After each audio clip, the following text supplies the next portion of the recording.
Hello, this is Debbie, and this is Light Up Your Worth.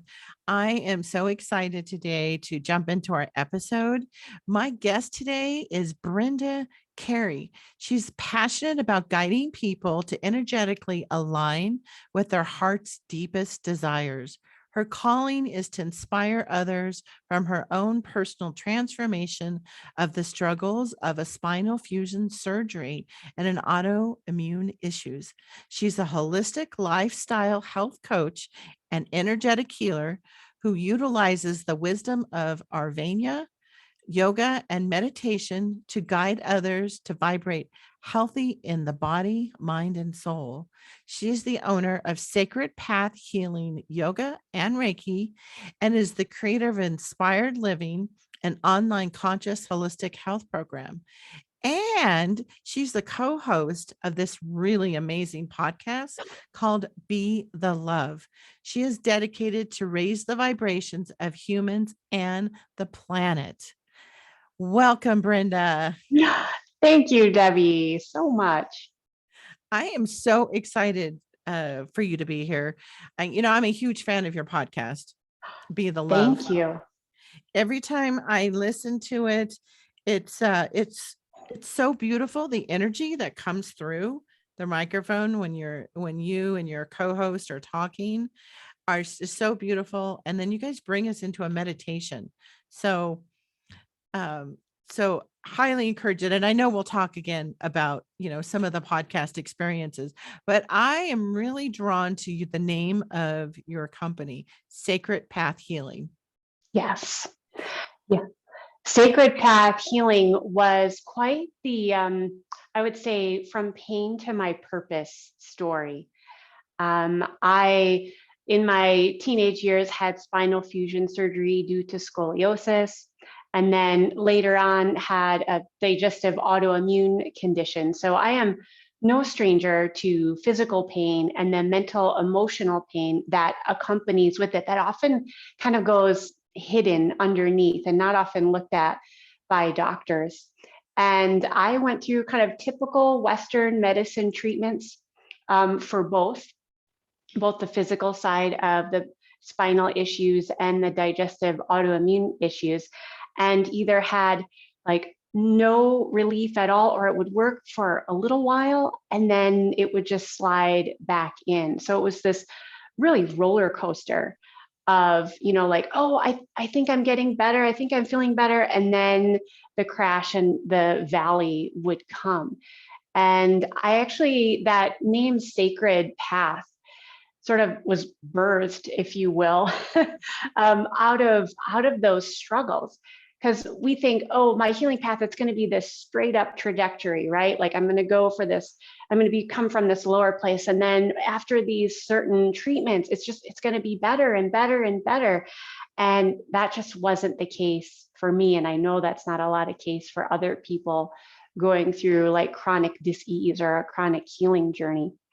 And so I actually spent a lot of time in nature. I live here in the mountains of Colorado, and I follow a lot of trails.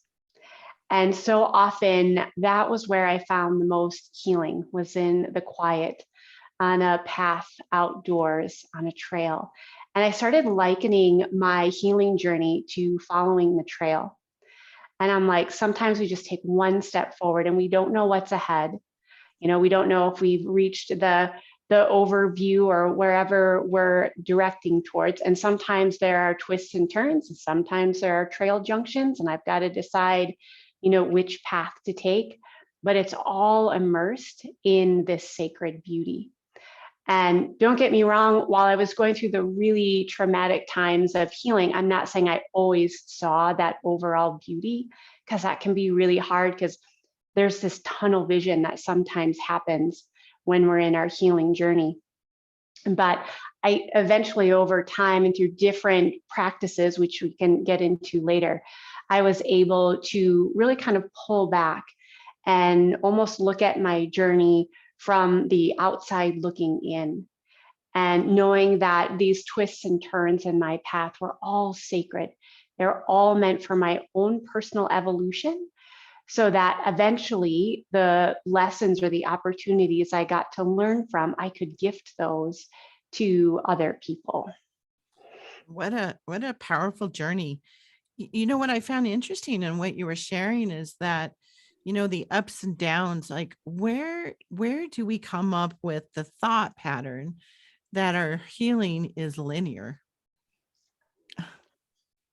I Right? think that's our Western mind, right? Or Yes. like where does that come in? Because when you look at like grief patterns, healing patterns, change management patterns, you look at all the cycles and they are purposefully up and Hmm. down. Yes. I would have to agree with you. I think there's this idea in kind of traditional Western medicine, well, you just take this certain pill or just do this one thing and whoop, it'll be done. When really oftentimes that's just the surface symptoms that are being suppressed. And the root cause, whether that's physical or mental or emotional, is still there. And it still needs to be addressed.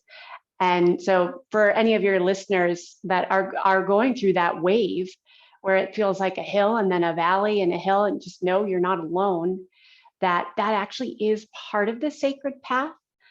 And that, eventually there is this opening. There is this opening when we keep just taking that one step forward in faith, and then just another step forward towards moving into our healing journey. Mhm. Agree. This last, we just had a huge super moon and I Yeah. found myself triggered through it. And I went through the mini cycle of it.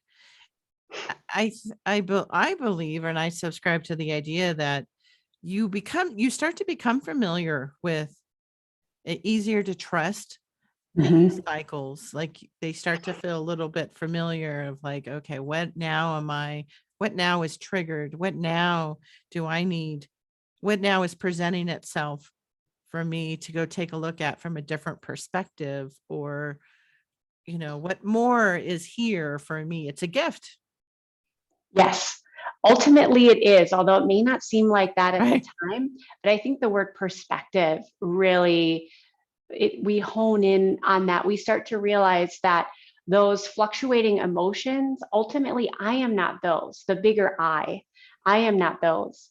And as I did some of the deeper work through mindfulness work and meditation, and I will just say, meditation is not easy for me. I don't know what message out there that says, oh, meditation is easy for people. No. Right? But Yeah. I will say it was an integral part of my practice because I started noticing those patterns that you were talking about. Like a lot of our emotional patterns are simply habits, mental habits that we've learned, and that gracefully older we get, they get a little Mhm. bit more deeply grooved as neural pathways. And so they're just more automatic.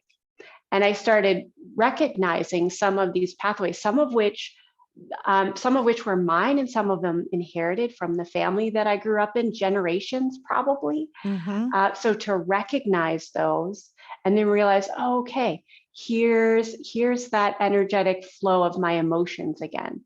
And just to know that this will pass, and that there it isn't, this crumbling in of, oh no, not again, that we can just be open to the next wave that comes. Yeah, I love that how we have these grooves. It's almost like the old records, like these grooves that we get stuck on. And if you've ever, yeah, I'll age my seasonedness too, right? Like we had record players with a record, and it would catch a groove, or even the Yep. CDs would do it, right? And they start would replay Skipping. skipping.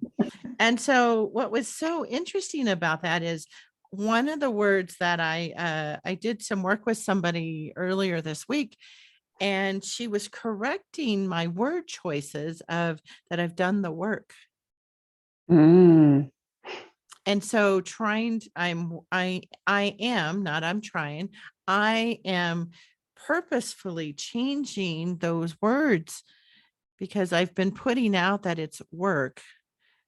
and that it's Ah, supposed to be hard instead of it's supposed to be easy, that easy. I have resolved. I've looked at and am resolving small T's and big T's traumas. And as life continues, that I'm open to, the possibility of love, and raising my frequency. So, I know it's a common thing that we talk about, right? We all do the work. What's the work? There's even books about it, right? What is the Yeah, work? And I thought, oh my gosh, why is it work? that's a great, that's kind of a little light bulb moment for me there. And what's even more interesting is that we associate work with being hard. Yes. What if work was easy? Like I actually love my work, but I know I come from a very different place than other people. And I call myself forever a student. So in some ways, I do enjoy that work. Mhm. Although I realize that's not everyone's situation. But for me to explore my own inner depths and ask those deeper questions, to me, that's like, an exploration of into like the deeper parts of who I really am. Mhm. Yeah, and I've noticed when I have those moments, like I was triggered this week, and I just went through this intense cycle, and it came out physically. Like I had Mm, physical symptoms, and which I thought, wow, this is interesting, right? Let's just sit with it. How am I gonna show up for compassion for myself, knowing that it did trigger these ancestral wounds that I needed to go take a look at, that are showing up for me to heal, as that is part of the purpose. I know you talk about wanting to raise the vibration and bring love into the world. And as we dig into those deeper depths of ourselves, we bring more light forward. me So, too. which brings me to, and I'm going to switch gears here because my mind Sure. just went down another pathway. Is that is that I'm curious about when you went through, the physical part of your journey with the spinal fusion and the autoimmune issues that you experienced. Did you look into the belief systems of, like, Louise Hayes was one of, Mhm. was it, as well as Heal your Ev- body. Yvette Rose is the other big one out there, with where when we have physical symptoms, that it gives us an area of our own journey to go look at. Yes, I'm so glad you. I was actually going to mention this earlier, so this is perfect. So my physical issues really stemmed from some very strongly held belief systems, and realized when I was first diagnosed with the spinal condition, I was an adolescent and went to many orthopedic surgeons. And so it was for scoliosis, which is a curvature of the spine. And there's basically no cure for it. And it's just kind of a wait and see how it progresses. And during these years, I mean, adolescent years, the doctor would say, well, there's something wrong with your back and we need to fix it. But my adolescent mind absorbed that as there's something wrong with me and I need to be fixed. And so, because that was said over and over and over by experts and well-meaning doctors, I'm not putting any blame on them at all. They're trained in what they're meant to do. I took that with me. And so, even though my spine technically was fixed by having metal rods to straighten out the spine, I still carried the emotional weight of thinking that there was something wrong with me and I needed to be fixed. And that was one layer I took through my 20s. Eventually, the tools that helped me heal from that was a regular yoga practice, because I had to befriend my own body, because there was always, I associated there's something wrong with my spine, thus there's something wrong with my body. I just checked out of my body. And I think a lot of women can identify with that for various reasons. We just stay stuck in the mind and try and think it all through with the rational mind, but we're not really embodied. And so we don't feel very grounded, and we're oftentimes not breathing deep enough. That was one of the biggest light bulbs for me and my first few yoga classes, that I wasn't breathing properly. Mm. For most people, just a quick little yoga teacher moment here. When we inhale, our belly is meant to fill up like a balloon, and we create this expansion on the inside, and that just it creates expansion on an energetic level. And then we exhale, it softens, and the belly comes down, and we deflate that energy. So often, for many reasons, it's the reverse of that. And that's actually like, when you get spooked and you go, and you kind of like suck in the air and your belly sucks in. That's actually the opposite way that we're supposed to breathe, but it also triggers the nervous system to be like, something's wrong. So many of us, because we're not breathing really deeply and fully, in fact, they even have come up with a term for it. I think it was called like screen apnea. So when we're Oh, staring at our screens very intently, we're not breathing deep enough. So it's almost like sleep apnea, that we're not getting adequate oxygen to our brains. And think of the repercussions of that. wow. Yeah. So just the simple act of moving and breathing as we're meant to just allows us to like feel embodied and to feel more grounded and connected. And I meet so many women that are like, oh, I didn't realize that I'm just walking around like a floating head. um, that we do need to like feel that, because it's part of our humanness. Wow. So Brenda, would you mind, with your yoga hat on, like Okay. walk us through like how do you take that breath? What is that? Oh, Like, yeah, let's do it. So we'll place one hand on the lower belly. So just like where your belly button is mhm. and lower, and then one hand kind of at the center of the heart. And to help kind of drive that breath down into the low belly, see if you can, on your inhale, wherever that bottom hand is, really fill up the belly and see if you can make it expand, like as if you were blowing into a balloon. And then rise it up into the rib cage. Think of it as like a wave up into that heart space, keeping the shoulders relaxed. And then slow exhale, and you deflate where the top hand is, the rib cage, and then finally the belly. So think of it kind of like a wave going up and then coming back down. And the idea is most of us only breathe from this top, like chest clavicle area. And that also tends to create tension in our shoulders, that weight of the world kind of feeling, because we're just breathing in this upper part. And we really need to drive that breath lower. And think of like your lower belly as this balloon. When you inhale, it just expands and fills, and your energy expands and fills all the way to the top. And it's just a really softening as you Mm. exhale. It's like deflating that balloon. That right there, just doing that a few times throughout your day will just reset the nervous system. So really, that was one of my very first lessons in how to be embodied. And that's one of the paths, if you will, was to have a regular movement practice. You don't even have to like yoga, but Mm. something where like we are designed to move. Like, look at how cool our limbs are, and like all the, things our wrists can do. Like, so whatever movement, you enjoy with breathing, do that. Because it gets us out of just being stuck up in our heads. And then we get to really feel, and stay connected and grounded. So those are two of my first paths, was movement and breathing. And although it might seem really simple, it's amazing how our more sedentary culture just forgets those simple things. Well, I noticed when I went to breathe, like my lower belly is not moving. Yeah, so good practice for you. Yeah.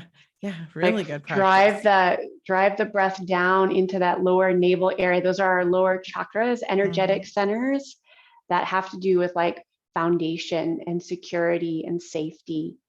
And so if we're not really breathing into our sacral chakra, is like, which is below the navel, that's our creativity, sensuality center.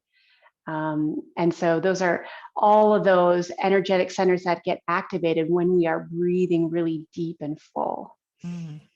That's a wonderful, wonderful practice. I've spent a lot of I've put focus on my root and sacral for years. Mhm. And now I'm moving up to opening my heart at a Mm. whole other level after, a couple challenging years. So that this is really, when I was thinking about the breathing too, and even with my heart, I thought, wow, what a wonderful thing to fold into my practices that I've been doing to stay connected into my own body.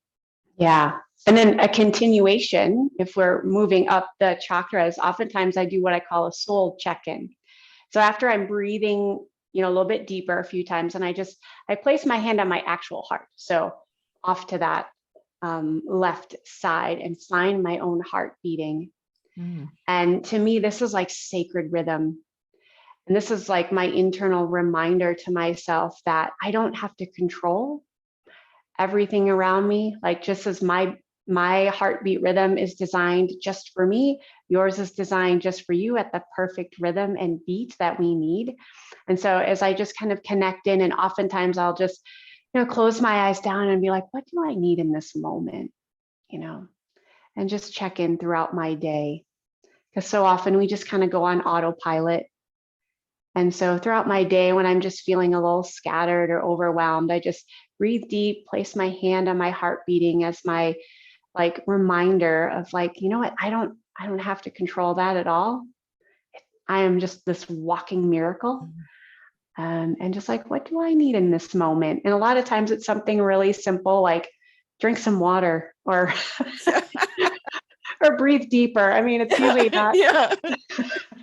Well, and isn't it, I mean, have you found this to be true that there's a reason why they have us go back, and there's people focusing on like your daily behaviors and your daily habits, and remembering some of the basics are so powerful, but we're such in a cultural of, gratification. I like to use Mhm. where we used to cook like the crock pot, then we went to the microwave, and then we have a combination, and now we have, the uh oh my gosh, that thing that The, everybody has now, the instant pot. the Instapot for like a whole meal in like 10 minutes, and what used to take hours. And I think we've become like this Instapot kind of culture, even for our own resolving our own, you know, life experiences and traumas, and looking at our Mhm. beliefs. We almost expect like not quite the magic pill, but the Instapot resolution of things that are deeply held in our bodies. Right. And that's why I refer to it as a journey. True journeys usually are not, this short little blip. They come in layers. And so to kind of continue my healing journey. So after the spinal fusion surgery, fast forward about a decade, I became a mom. And after the birth of my second daughter, started having just digestive pain. And I felt like I had like really had done some good. I'm going to use the word work. I'm not journeying, I guess, into my physical back pain, and had birthed two daughters naturally, and then came across all these digestive issues. And I was like, wow, I eat okay. I mean, it wasn't great. I did have to, tweak some things there with how I ate.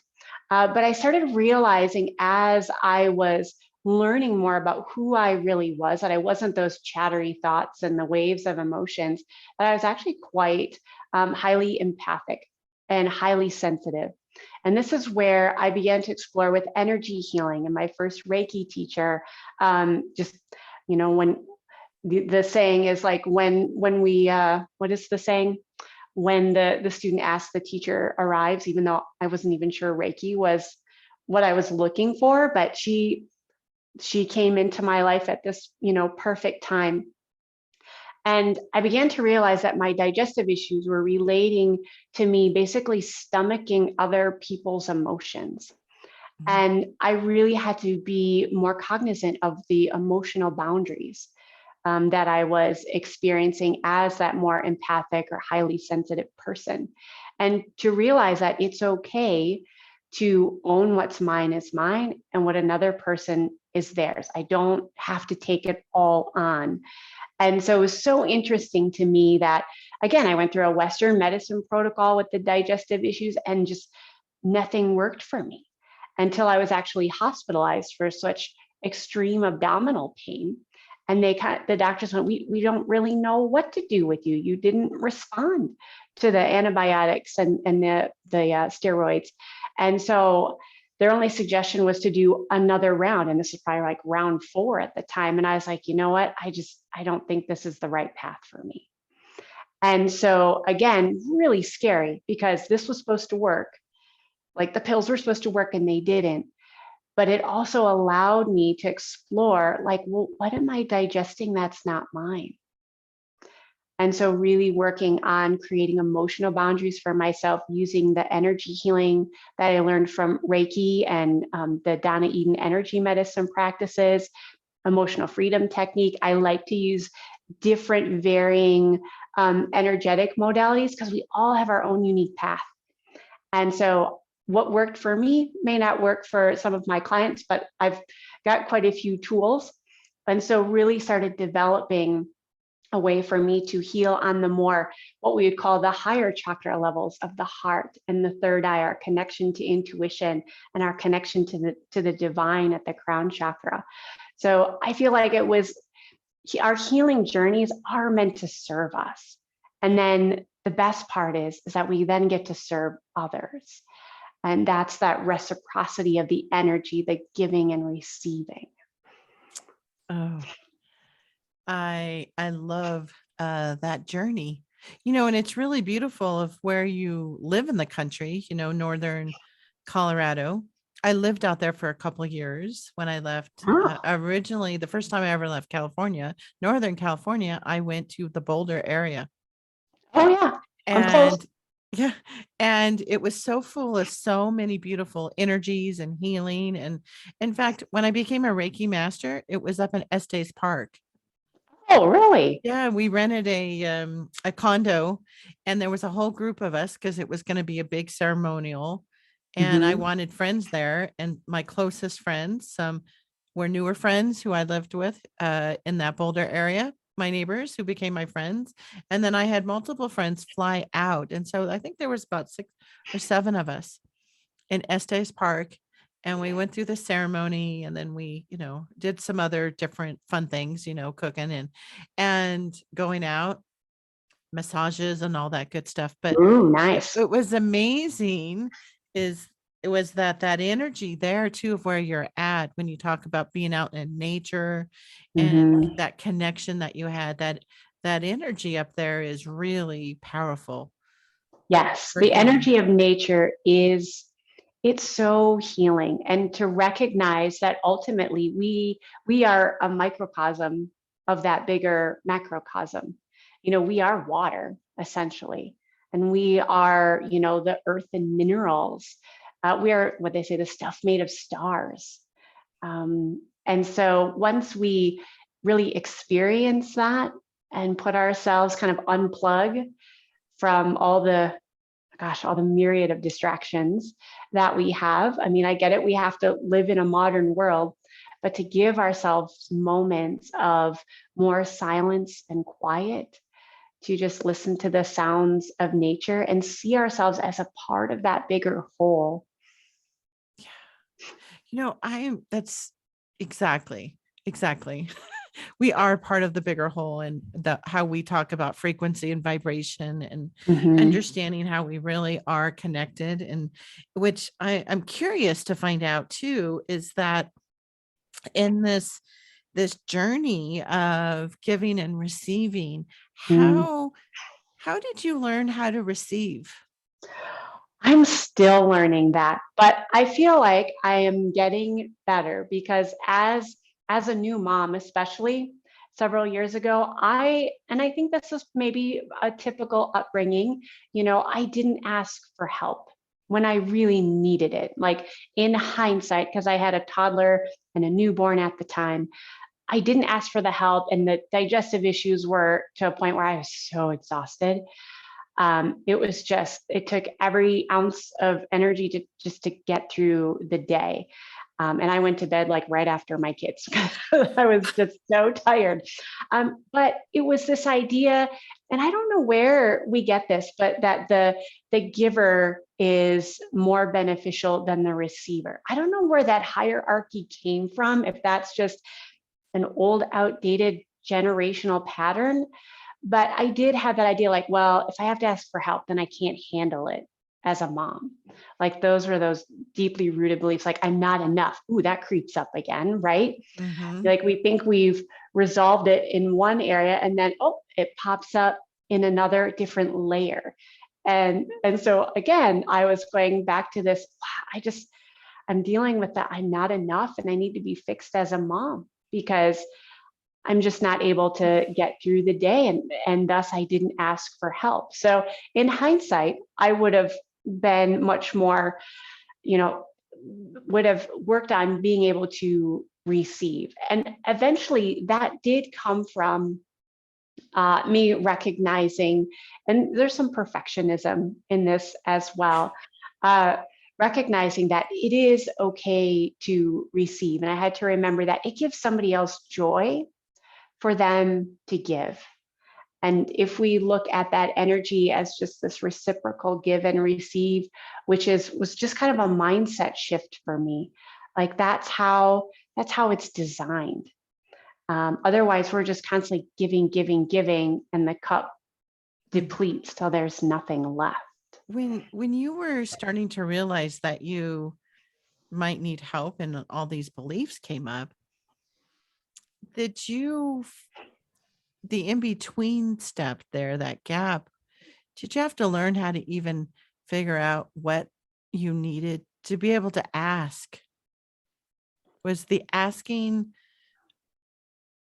like, did you just go there, or because I have found, and in talking with other women, I know it seems to be common with all of our listeners too, is just to be able to even voice it before you're frustrated and on the floor and crying, or having the meltdowns, right? I mean, for me, it always accumulated into this meltdown over, why are you cleaning the baseboards for a 5-year-old's birthday party? Like, ain't nobody going to be looking at those.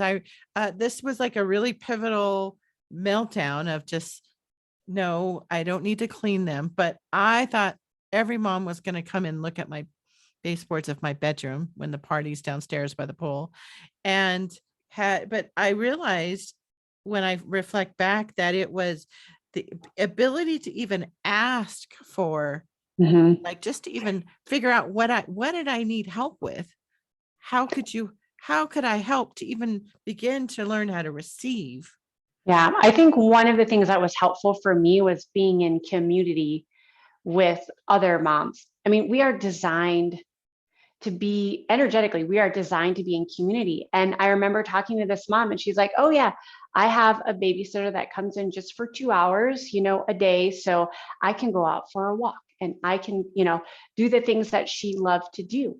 And she just made it sound like that was a total non-negotiable. And that was just a part of her day. And I went, I have never even thought about that. So part of it was just like, oh, well, that's an idea. And actually, she ended up giving me the name of her babysitter.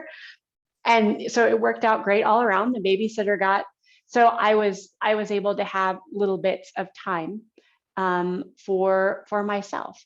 And I also ended up joining a gym eventually when my kids are a little bit older. And I could use, like, I think it was like a 2-hour limit of time where I could drop them off, and I could actually do a yoga class for myself. So I was able to find just little ways for me to just get the break that I needed. And then obviously my husband, who's amazing, he's great. When he would come home, he travels. So when he would come home, it would just be like, okay, honey, here, you're going to have the, I would just set it up. And so it was just expected, but I had to choose that for myself. And I think that was part of just empowering myself to be like, okay, I need to go for a walk, and I need to at least do 2 yoga classes a week and to arrange it throughout my week. And that was initially, it was actually quite scary, but so empowering for me to recognize that, no, this is what I need and it's totally okay. And I can ask for the help. Yeah, that's really powerful, especially you were in a community that had the same thought patterns, like the women, you had met somebody who was putting her needs Yeah. out there. And was it as supportive? I've experienced where it's not always as supportive as I would have liked with um friends with the best intentions. Right. With we get into that whole debate about selfless parenting and being able to take care of our own needs. um Yeah. so yeah. I can't say that was I guess the belief system of all the moms that I knew at the time. She was just the one woman that it just kind of really stuck out to me. And I was like, oh, she does something a little different. Maybe I need to pay attention to that. And when it comes to community, I've found it, and getting back to healing, it's been really important for me to surround myself as best as I can with people that will help me become the next version of myself. And I realize that's not always family members. It's like we love our family, and we engage with them as much as we can. But I do need to make an intention of surrounding myself with people that will help uplift me and others as a whole, because then we raise our vibration.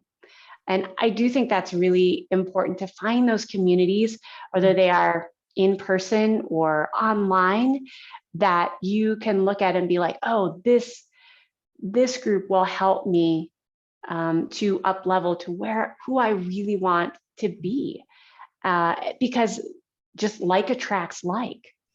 And so we will evolve together. And honestly, it's just more fun with other people. It can be really hard doing it ourselves. Let's just be real there. Right, like having those conversations and like what you're saying, like finding the community. It's one of the big purposes of this podcast, is to be Mhm. able to provide a community of like-minded people who are spiritually curious, who are going through wherever they are in their journey, right? They could be a month in, this could be their first spiritual podcast they've ever listened to, and we're talking about frequencies and vibrations, and you know it's new to them, and welcome. And Yes, welcome. also for those of us who have been practicing, and we've just been blessed to have so many other people in our communities, and you know creating that to keep you with that next version of yourself. Yes, it's so difficult to do it on our own, and we're not really even designed that way. We're designed to be in community, and so I'm just, as an invitation, connecting with podcasts that we like to listen to, on Be the Love podcast. We say our mission is to raise the consciousness of humans and the planet. So we bring in people that are doing amazing positive work in the world. And if we're listening to that, I always encourage people, like, listen and absorb, whether that's through a screen or whatever it is. Read things that are going to, raise your vibration. I don't watch the news. Like, I don't watch mainstream news anymore. I just can't. As an empath, it just, I don't know, I get into what I call Chicken Little syndrome, Mhm. where I think the whole earth is going to collapse. And I'm not trying to stick my head in the sand. Like, I very well do know there are so many problems in the world, but me worrying about them 24/7 does not make the world a better place.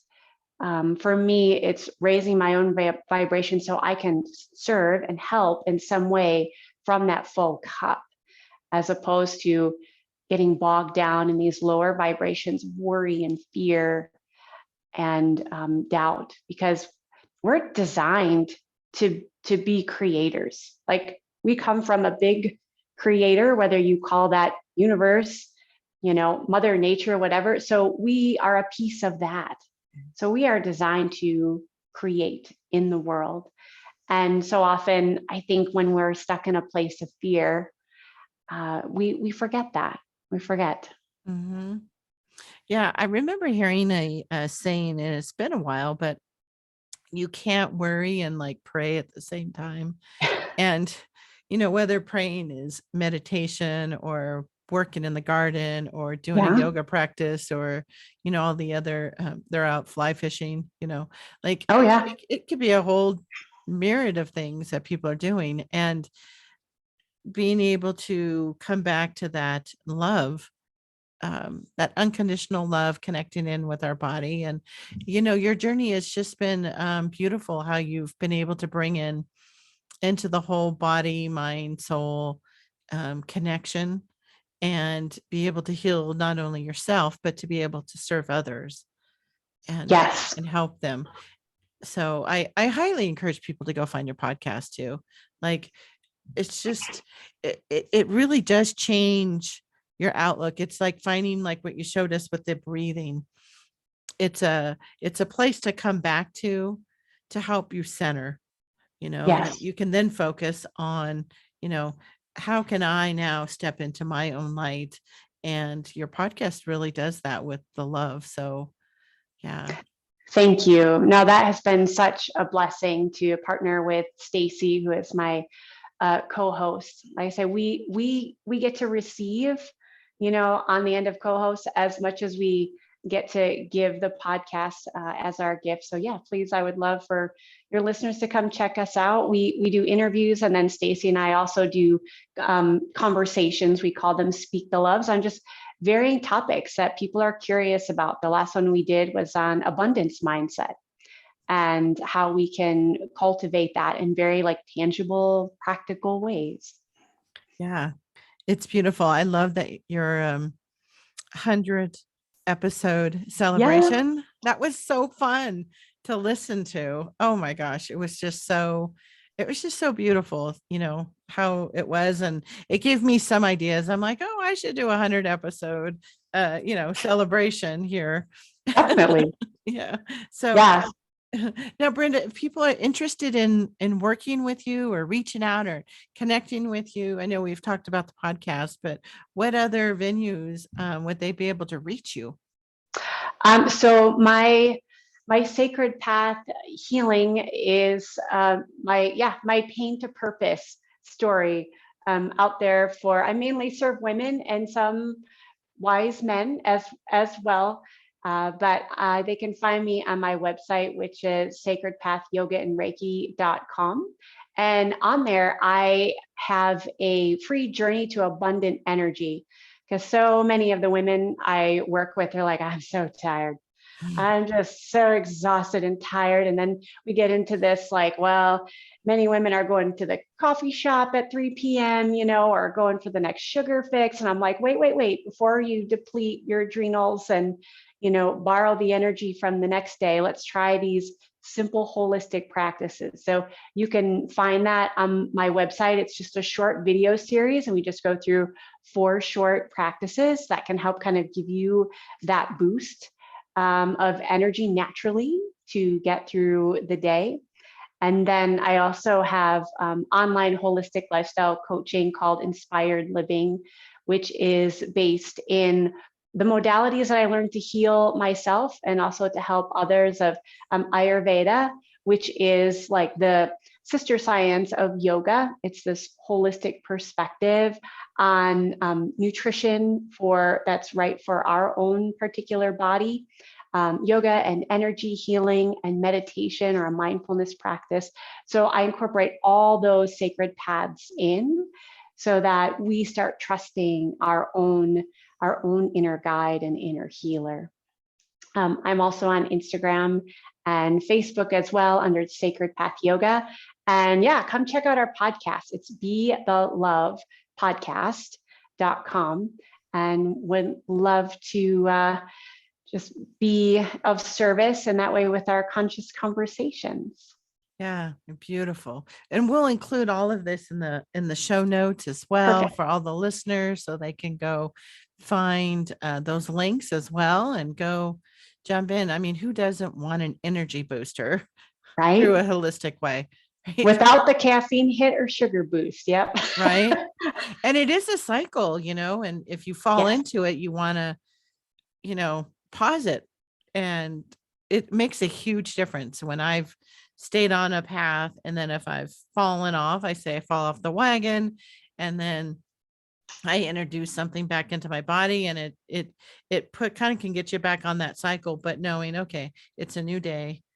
Let's give Yep. my body what it needs. Maybe it just needed more water, and Yeah. it didn't need that, little pick me up or sugar or salt or whatever it is I was off reaching for. So thank Yep. you so much, Brenda, for sharing your wisdom. And it was just such a joy to have you here. Thank you so much, Debbie. Thank you for your positive work in the world as well, empowering women. It's just so great to see. We just need more of us, huh? Yes, we can manifest that for sure. Yes, we are. We're in the We process. are. It's already here. Thank you.